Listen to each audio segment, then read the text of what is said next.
दोस्तों, black book one word substitution की आज की पहला वन वर्ड है एबोरिजिनल, जो खुद एक एडजेक्टिव है जिसका मीनिंग है the first people to live in a region, यानी कि किसी क्षेत्र में रहने वाले पहले लोग।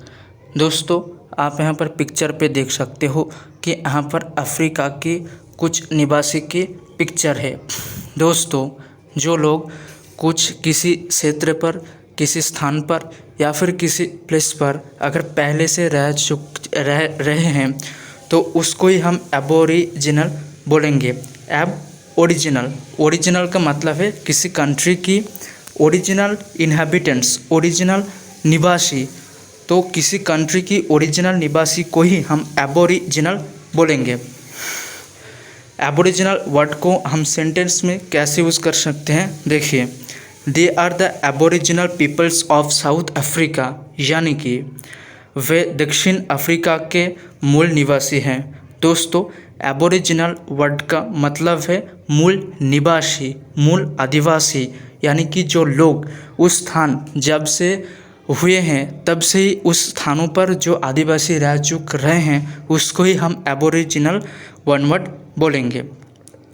अगली वन वर्ड है एबोरिजाइंस, जो एक नाउन है जिसका मीनिंग है the original inhabitants of a country, यानी कि किसी देश के मूल निवासी। दोस्तों, आप यहाँ पर पिक्चर पे देख सकते हो कि यहाँ पर दो तस्वीर है।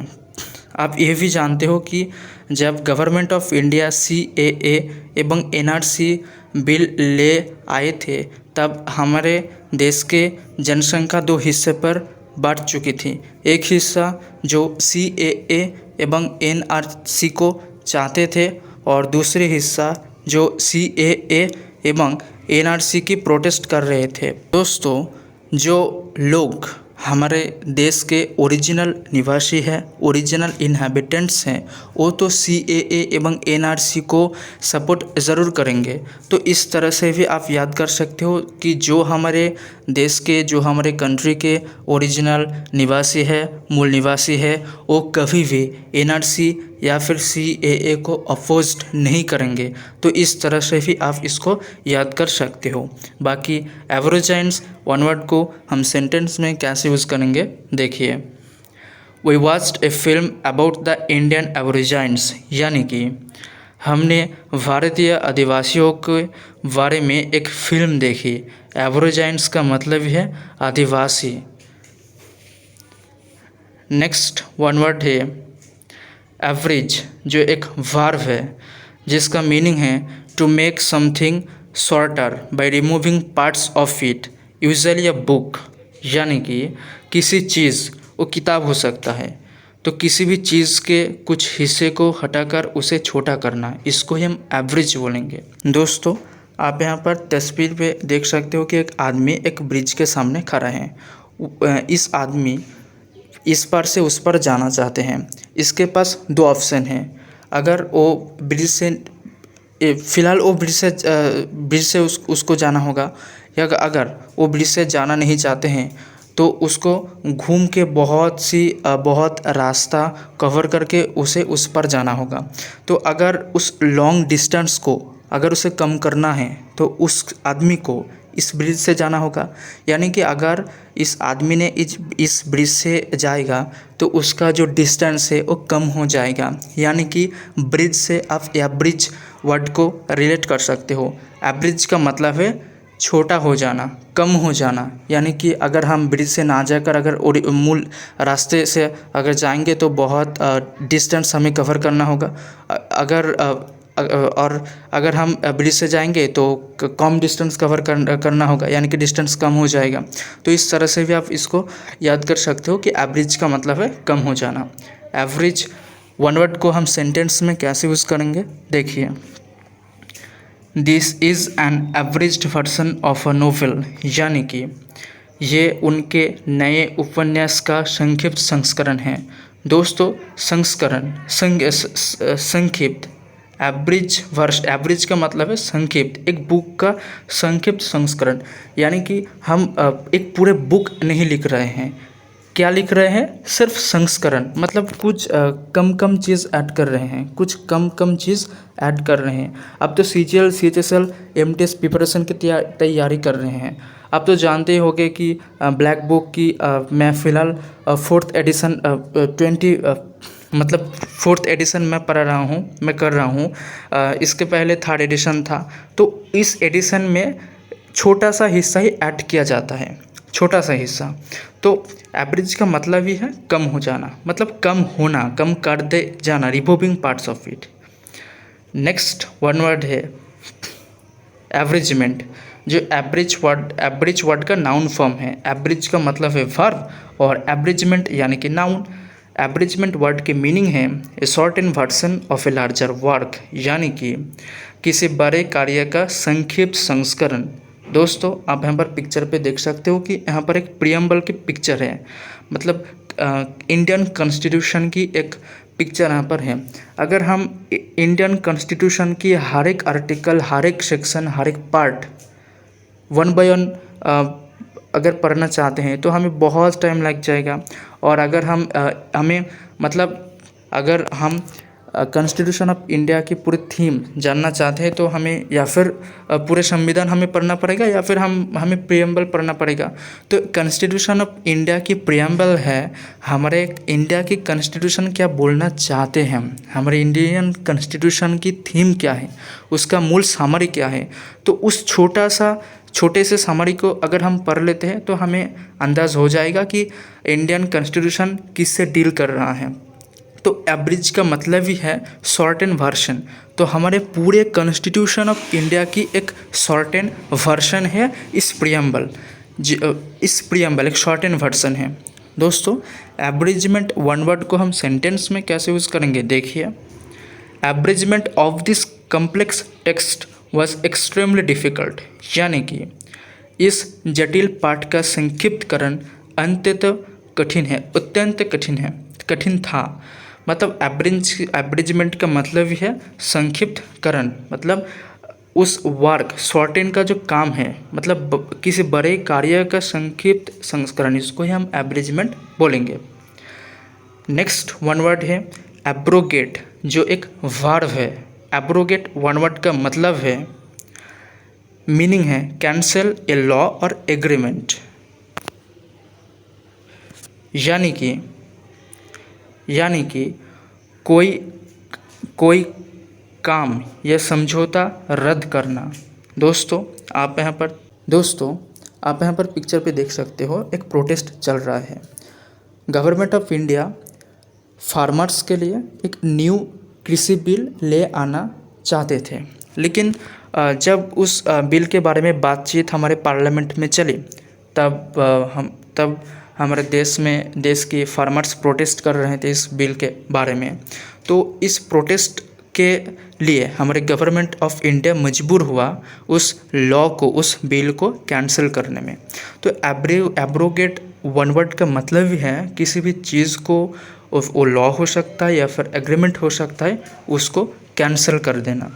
तो किसी भी नया कानून को अगर हम कैंसिल कर देना चाहते हैं तो उसको ही हम एब्रोगेट बोलेंगे। एब्रोगेट वन वर्ड को हम सेंटेंस में कैसे यूज़ करेंगे, देखिए। Government of India was forced to abrogate new farmer bill, यानी कि भारत सरकार को नए किसान बिल को रद्द करने के लिए मजबूर होना पड़ा। एब्रोगेट वर्ड का मतलब ही है रद्द कर देना, कैंसिल कर देना। दोस्तों नेक्स्ट वन वर्ड है एब्सकॉन्ड, जो एक वर्ब है जिसका मीनिंग है to run away from a place, यानी कि किसी स्थान से भाग जाना। दोस्तों आप यहाँ पर पिक्चर पे देख सकते हो कि बांग्लादेश की former prime minister Sheikh Hasina suddenly एकदम से सीक्रेटली रिज़ाइन करके जेट प्लेन से, मतलब जो भी हो, जेट प्लेन से हमारे इंडिया चले आई, एकदम सीक्रेटली भाग आई। तो इसको ही हम एब्सकॉन्ड बोलेंगे। मतलब किसी भी स्थान से अगर हम भाग जाते हैं सीक्रेटली, सडनली, तो उसको ही हम एब्सकॉन्ड बोलेंगे। आप तो जानते ही होंगे कि बांग्लादेश में क्या स्थितियाँ अभी चल रही हैं, तो इसलिए मैं इस रिसेंट टॉपिक को यहाँ पर ऐड किया। जैसे क्योंकि इसका कारण ही है, अगर आप इसको आसानी से समझ जाओगे। तो एब्सकॉन्ड वन वर्ड को हम सेंटेंस में कैसे यूज़ करेंगे, देखिए। Sheikh Hasina was forced to abscond from Bangladesh to India, यानी कि शेख हसीना को बांग्लादेश से भारत भागने के लिए मजबूर होना पड़ा। एब्सकॉन्ड का मतलब है भागना, मतलब शेख हसीना को बांग्लादेश से भारत भागने के लिए मजबूर होना पड़ा। एब्सकॉन्ड का मतलब है भागना, किसी भी स्थान से भाग जाना को ही हम एब्सकॉन्ड बोलेंगे। नेक्स्ट वन वर्ड है एब्सोल्यूशन, जो एक नाउन है जिसका मीनिंग है formal forgiveness of A persons since, यानी कि किसी व्यक्ति को पापों की औपचारिक क्षमा। दोस्तों आप यहाँ पर पिक्चर पे देख सकते हो कि एक रानी, उनकी जो उनका जो महल है, उस महल के एक आदमी को क्षमा कर रहे हैं। क्षमा करने का मतलब एब्सोल्यूशन है। मतलब अगर हम पाप करते हैं तो अगर हमारे पाप को किसी ने क्षमा कर देते हैं, क्षमा करना, उसको ही हम एब्सोल्यूशन बोलेंगे। एक मतलब एक रिलेशनशिप में एक गर्लफ्रेंड एक बॉयफ्रेंड कुछ लड़ाई करते हैं और बाद में झमेला करते हैं और बाद में क्षमा भी चाहते हैं, तो क्षमा चाहने को ही हम एब्सोल्यूशन बोलेंगे। सॉल्यूशन एब्सोल्यूशन, सॉल्यूशन मतलब समाधान।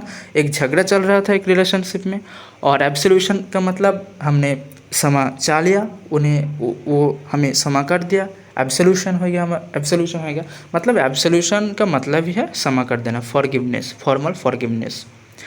दोस्तों एब्सोल्यूशन वन वर्ड को हम सेंटेंस में कैसे यूज़ करेंगे, देखिए। He is looking for some kind of absolution for her crimes, यानी कि वो उसके अपराधों के लिए किसी प्रकार की मुक्ति की तलाश में है। हाँ दोस्तों, एब्सोल्यूशन का मतलब ही है क्षमा कर देना, यानी कि पाप से वो मुक्त होना चाहते हैं।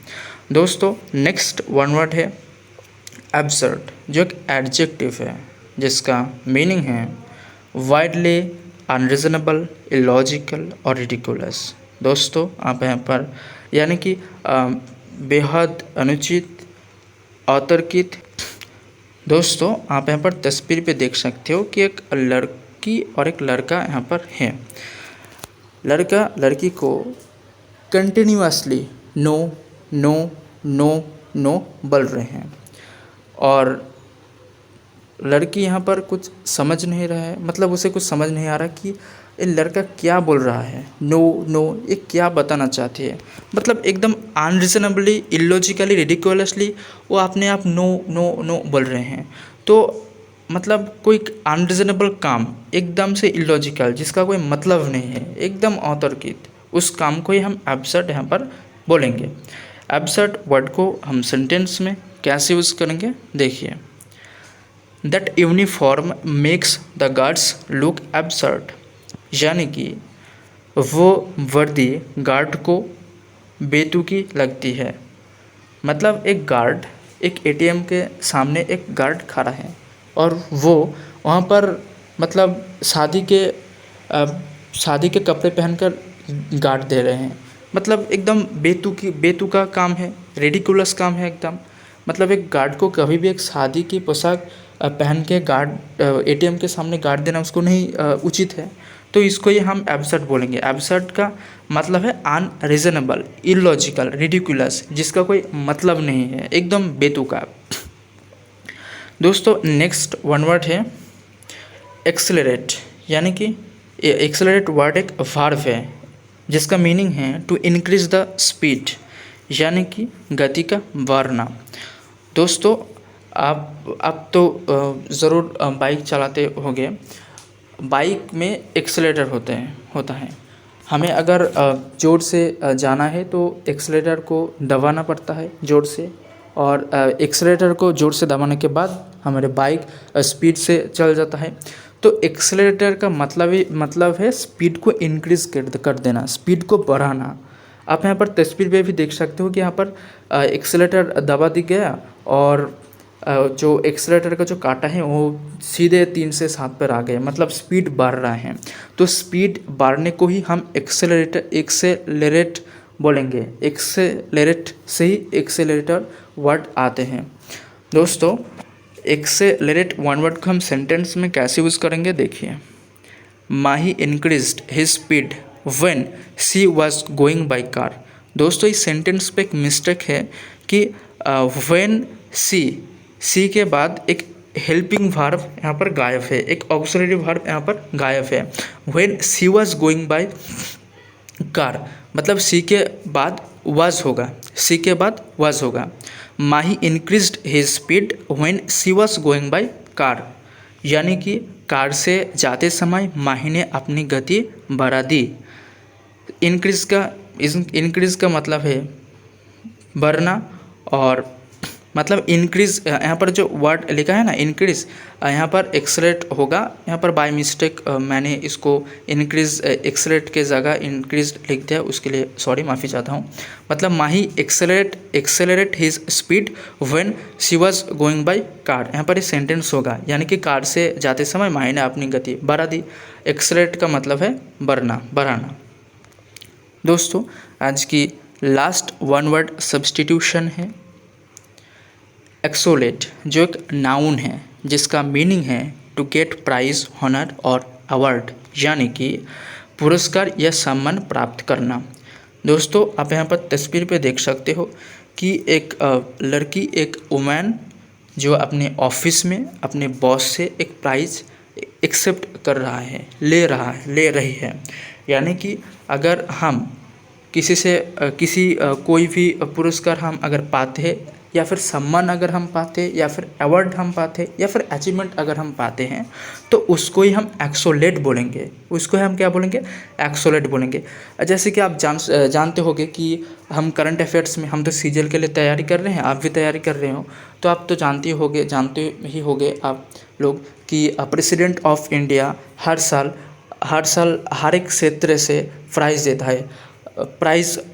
देता है। तो प्राइज़ देना को ही, मतलब अगर हम किसी प्राइज़ एक्सेप्ट कर रहे हैं, अगर हम कोई प्राइज़ पाते हैं, तो उसको ही हम एक्सोलेट बोलेंगे। दोस्तों एक्सोलेट वन वर्ड को हम सेंटेंस में कैसे यूज़ करेंगे देखिए।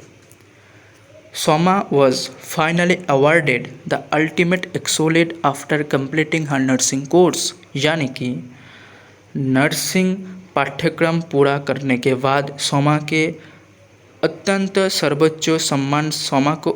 सर्वोच्च सम्मान से सम्मानित किया गया।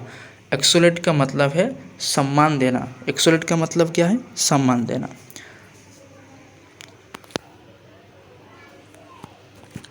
दोस्तों इस तरह से अगर हमारे वीडियो आपको पसंद आती है तो आप ज़रूर हमारे चैनल को सब्सक्राइब कर दीजिएगा और हमारे चैनल के साथ जुड़े रहिएगा। हम इसी चैनल पे सिनोनिम सीरीज़ का स्टार्ट करे हैं, इडियम सीरीज़ स्टार्ट करे हैं और साइनो एंटो सीरीज़ भी स्टार्ट किए हैं। हमारा मकसद है कि 2024 के अंदर ही पूरे ब्लैक बुक को ख़त्म करना, पूरे ब्लैक बुक सीरीज़ को ख़त्म करना, यही हमारे फ़िलहाल मकसद है, ताकि आपको भी हेल्प हो जाए, मुझे भी हेल्प हो जाए। तो इसलिए मैं इस सीज़न स्टार्ट करा हूँ। आप ज़रूर इस वीडियो को सबके साथ शेयर कर दीजिएगा। अगर आपसे बहुत ही ज़्यादा रिस्पांस मुझे आती है तो मैं और भी नए चीज़ ले आऊँगा, बहुत ही नए चीज़ ले आऊँगा। आपको इससे बारे में कोई अंदाज़ नहीं है। अगर आप मुझे बहुत ही ज़्यादा से सपोर्ट करते हो, अगर आप इस वीडियो को ज़्यादा से ज़्यादा शेयर करते हो, मुझे बहुत ही रिस्पॉन्स करते हो, पॉजिटिव रिस्पॉन्स अगर आप मुझे करते हो, तो मैं बहुत ही नए चीज़ ला के आऊँगा इस चैनल में, ताकि आपको भी बहुत ही हेल्प हो जाए। और नेक्स्ट वीडियो में मिलेंगे, तब के लिए बाय।